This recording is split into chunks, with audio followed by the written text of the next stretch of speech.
इस दुनिया में जिसको भी ऐसा लगता है कि वह अपना भविष्य नहीं बदल सकता, तो वह अपनी आदतें तो बदल ही सकता है। और निश्चित रूप से आपकी यही आदतें आपका भविष्य बदल देंगी। सपने वो नहीं होते जो हम नींद में देखते हैं, बल्कि सच में सपने तो वह होते हैं जो हमें नींद ही नहीं आने देते। जब हम सोते हैं तो हमारा शरीर मृत शरीर के समान होता है, और जब हम उठते हैं तो हमारा एक नया जन्म होता है। इस नए जन्म के साथ ही हमें अपने जीवन की नई शुरुआत करनी चाहिए। अपने दिन को, अपने जीवन को एक नई दिशा देनी चाहिए। पूरे दिन के 24 घंटे में सबसे ज़्यादा खूबसूरत और सबसे ज़्यादा ऊर्जावान और जीवन का सबसे ज़्यादा प्रभावित करने वाला समय सुबह का ही होता है।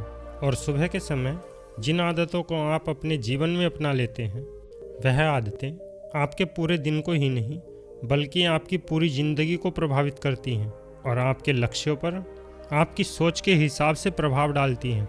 आपकी सफलता और असफलता में सुबह की आदतों का महत्वपूर्ण योगदान होता है। आज मैं आपको सुबह की ऐसी आदतों के बारे में बताऊंगा जिसे अगर आपने अपने जीवन में अपना लिया तो आप अपने आप को और आने वाले हर पल को, अपने पूरे जीवन को बदल कर रख सकते हो और अपने जीवन में सब कुछ हासिल कर सकते हो। आपकी सुबह की आदतें ही आपके भविष्य का निर्माण करती हैं। तो चलिए इसे एक कहानी के माध्यम से समझते हैं।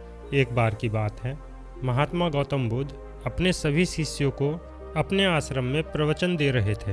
वह शिष्यों को जीवन में अपनाई जाने वाली सुबह की आदतों के बारे में बता रहे थे। वह बता रहे थे कि किन आदतों को अपनाकर अपने जीवन को और अपने हर दिन को बेहतर बना सकते हैं। फिर महात्मा बुद्ध अपने शिष्यों से कहते हैं कि हमें जल्दी यानी सूर्य की किरणों के साथ ही उठ जाना चाहिए। जब सूर्य की किरणें निकलती हैं तो वह पूरी प्रकृति को ऊर्जा प्रदान करती हैं। ऐसे में हमें भी उस ऊर्जा का आनंद उठाना चाहिए।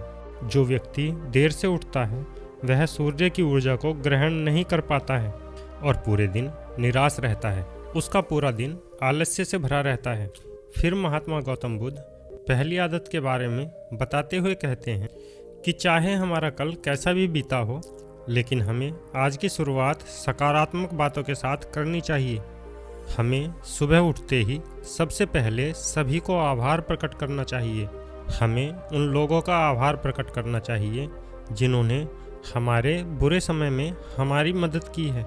हमें उस परमपिता परमेश्वर को धन्यवाद देना चाहिए जिन्होंने हमें स्वस्थ शरीर प्रदान किया है। हमारे अंदर किसी भी प्रकार की कोई कमी नहीं रखी।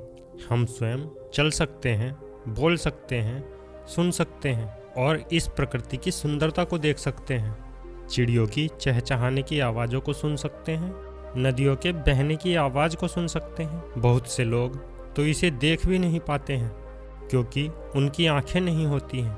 कुछ लोगों ने इन्हें सुना नहीं होगा क्योंकि उनके कान नहीं होते हैं। बहुत से लोग तो चल भी नहीं पाते हैं क्योंकि उनके पैर नहीं हैं।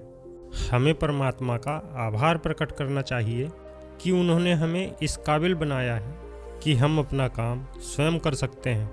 हमें किसी और पर निर्भर नहीं रहना पड़ता, जबकि बहुत से लोगों को चलने के लिए भी दूसरों का सहारा लेना पड़ता है। वह दूसरों के ऊपर निर्भर रहते हैं। हमें इस प्रकृति को, अपनी आसपास की चीज़ों का धन्यवाद करना चाहिए जिन्होंने हमारी ज़िंदगी को इतना सुंदर बनाया है। यह रंग बिरंगे फूल जो हमें खुशबू प्रदान करते हैं, वह नदी जो हमें पीने का पानी उपलब्ध कराती है, यह पेड़ पौधे जिनसे फल और शुद्ध हवा हमें प्राप्त होती है। हमें इन सब का आभार प्रकट करना चाहिए, इनको धन्यवाद देना चाहिए। इसके बाद महात्मा गौतम बुद्ध अपने शिष्यों को सुबह की दूसरी आदत के बारे में बताते हैं कि आभार प्रकट करने के बाद हमें ध्यान करना चाहिए। हमारे मन के भीतर कई तरह के विचार चल रहे होते हैं। विचारों का एक कोलाहल मचा रहता है। हम नहीं चाहते, फिर भी हमारे मन में कोई न कोई विचार आ ही जाता है और इन विचारों के कारण ही हम तनाव महसूस करते हैं। हमें इन विचारों को शांत करना होगा और हम इन विचारों को ध्यान के माध्यम से रोक सकते हैं। इसके लिए हमें एक जगह बैठ जाना है और अपनी आती जाती सांसों पर ध्यान लगाना है। हमें इस बात का ध्यान रखना है कि हम किस नाक से सांस ले रहे हैं और किस नाक से सांस छोड़ रहे हैं। शरीर के कौन कौन से अंगों से हमारी सांसें टकराती हैं। जब हम अपना पूरा ध्यान अपनी सांसों पर लगाएंगे तब हमारा मन एक जगह केंद्रित हो जाएगा और भटकना बंद कर देगा। और जब हमारा मन एक जगह केंद्रित हो जाता है तो हमारे मन को नई ऊर्जा प्रदान होती है और वही ऊर्जा हमारे दिन को उत्साह से भर देती है और एक खुशी प्रदान करती है। ध्यान करने से हमारा दिमाग स्वस्थ हो जाता है, हमारे मन के सारे विचार खत्म हो जाते हैं और दिन में हम जब भी कोई कार्य करने वाले होते हैं उसके लिए हमें निर्णय लेने में भी बड़ी आसानी होती है और हम सही और स्पष्ट फैसले ले पाते हैं और अपने काम को पूरे लगन के साथ पूरा करते हैं। हमारा पूरा दिन तनाव मुक्त रहता है जिससे हम अपने अंदर एक अजीब सी खुशबू का अनुभव करते हैं और हम पूरे दिन प्रसन्न रहते हैं। जो भी हमारे फालतू के विचार हैं ध्यान करने से खत्म हो जाते हैं। इसके बाद महात्मा गौतम बुद्ध सभी शिष्यों को तीसरी आदत के बारे में बताते हैं। सुबह की तीसरी आदतों में तुम्हें ध्यान करना चाहिए। तुम्हारे शरीर के लिए जितना जरूरी भोजन और पानी है उतना ही जरूरी व्यायाम भी है। व्यायाम से हमारा शरीर स्वस्थ और तंदुरुस्त रहता है और हमारा मन प्रसन्न रहता है।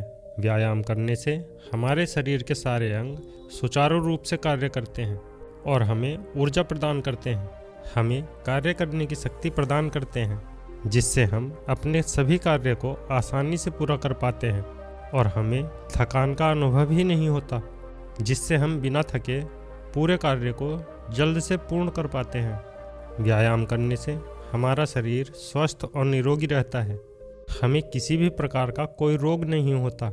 हमारे पास चाहे कितनी भी धन दौलत हो या कितनी भी सुख सुविधा हो, अगर हमारा शरीर स्वस्थ नहीं होगा तो हम किसी भी सुख सुविधा का आनंद नहीं ले पाएंगे। अगर हमारा शरीर किसी भी रोग से ग्रस्त हो जाता है तो फिर उसे यह धन दौलत भी ठीक नहीं कर पाती। स्वस्थ शरीर सुखी जीवन की निशानी है। जितना हम अपने शरीर को कष्ट देंगे उतना ही हमारा शरीर हमें सुख प्रदान करेगा और जितना हम इस शरीर को आराम देंगे उतना ही यह हमें कष्ट देगा। इसलिए नियमित रूप से हमें व्यायाम करना आवश्यक है। व्यायाम करने से हम पूरे दिन प्रसन्न रहते हैं और अपने सभी कार्यों को समय से पूरा कर पाते हैं। व्यायाम करने से हमें दीर्घायु प्राप्त होती है और हम लंबे समय तक युवा नजर आते हैं। जो लोग व्यायाम नहीं करते वे समय से पहले ही वृद्ध नजर आने लगते हैं। इसके बाद गौतम बुद्ध सभी शिष्यों को सुबह की चौथी आदत के बारे में बताते हैं। व्यायाम करने के बाद तुम्हें एक कागज़ और एक कलम उठानी है और उस कागज़ पर तुम्हें अपने पूरे दिन की दिनचर्या लिखनी है। पूरे दिन में आपको जो भी कार्य करने हैं उस कागज़ पर लिखें और उन सभी कार्यों का समय निर्धारित करें जिससे आप एक निश्चित समय में अपने सभी कार्यों को पूर्ण कर पाएंगे और आपका कोई भी कार्य छूटेगा नहीं। और एक बात का ध्यान रखें, आप उन कार्यों में एक ऐसा कार्य लिखें जिसमें तुम किसी व्यक्ति या पशु की निस्वार्थ भाव से सेवा करो। जैसे किसी गरीब को भोजन खिला दिया, किसी पशु को घास डाल दी या फिर उसे पानी पिला दिया। ऐसा करने से तुम्हें शांति प्राप्त होगी और जब तुम्हारा पूरा दिन खत्म हो जाएगा तो तुम्हें एक अलग खुशी का अनुभव होगा। आज मैंने एक अच्छा कार्य किया है, आज मैंने किसी की निस्वार्थ भाव से मदद की है, आज का दिन मेरा बहुत ही अच्छा था, मेरा कोई भी कार्य नहीं छूटा, मैंने आज का दिन बहुत ही अच्छे से जिया है। फिर महात्मा गौतम बुद्ध अपने सभी शिष्यों को सुबह की 5वीं आदत के बारे में बताते हैं और कहते हैं, अपने विचारों को कागज़ पर लिखने के बाद तुम्हें कोई प्रेरणादायक ग्रंथ पढ़ना चाहिए। जब तुम उन प्रेरणादायक ग्रंथों को पढ़ते हो तो तुम्हें उन प्रेरणादायक ग्रंथों से प्रेरणा मिलती है, कुछ नया सीखने को मिलता है और वह सीख तुम्हें अपने जीवन में कहीं ना कहीं कभी ना कभी काम अवश्य आएंगी। हमें रोज़ कुछ नया सीखने को मिलता है और हमें रोज़ कुछ नया सीखना भी चाहिए। जब तुम यह प्रेरणादायक ग्रंथ पढ़ लो उसके बाद तुम्हें अपने आप से बातें करनी चाहिए। दूसरों से तो हम हमेशा ही बातें करते हैं लेकिन कभी अपने आप से बातें करने का मौका ही नहीं मिलता। इसलिए हमें अपने आप से बातें करनी चाहिए क्योंकि आपको आपसे बेहतर कोई नहीं समझ सकता। इसलिए अपने आप पर ध्यान देना चाहिए। अपने आप से कहना चाहिए कि मैं कितना अच्छा हूँ, मैं बहुत ही खुश हूँ, मैं हर कार्य को कर सकता हूँ, कोई भी कार्य मेरे लिए असंभव नहीं है, मैं हर परेशानी से लड़ सकता हूँ, जो लक्ष्य निर्धारित किया है मैं उसे पाकर रहूँगा, चाहे कुछ भी हो जाए मैं उसे हासिल करके रहूँगा, मैं किसी से नहीं डरता। उसके बाद गौतम बुद्ध अपने शिष्यों से कहते हैं कि सुबह की छोटी छोटी आदतें तुम्हारे जीवन को एक नई दिशा प्रदान करेंगी।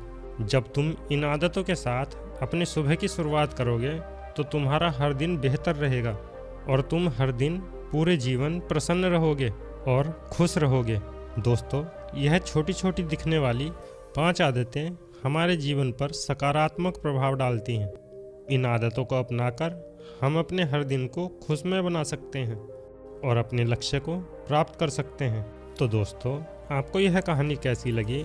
अपनी राय कमेंट में अवश्य शेयर करें और अगर आप हमारे चैनल पर नए हैं तो वीडियो को लाइक करके चैनल को सब्सक्राइब अवश्य कर लें। फिर मिलते हैं किसी ज्ञानवर्धक कहानी के साथ। तब तक के लिए धन्यवाद। नमो बुद्धाय।